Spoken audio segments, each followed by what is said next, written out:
Gempa berkekuatan 4,7 magnitudo mengguncang Laut Selatan Jawa hari ini Senin 31 Agustus 2020 pukul 1:28 waktu Indonesia Barat.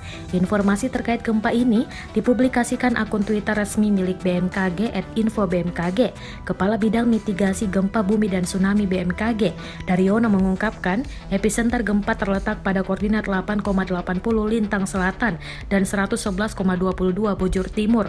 Tepatnya kata dia berlokasi di laut pada jarak 68 km arah selatan kota Pacitan, Jawa Timur. Pusat gempa berada di kedalaman 65 km. Daryono mengungkapkan gempa di laut Pacitan ini merupakan gempa tektonik dengan memperhatikan lokasi epicenter dan kedalaman hiposenternya, kata Daryono. Gempa di laut Pacitan ini masuk dalam kategori gempa menengah. Daryono menjelaskan gempa menengah di Pacitan ini dipicu aktivitas subduksi lempeng Indo-Australia ke bawah, lempeng Eurasia di Samudra Indonesia. Guncangan gempa bumi ini dirasakan di beberapa daerah. Hingga kini belum ada laporan dampak kerusakan yang ditimbulkan akibat gempa tersebut.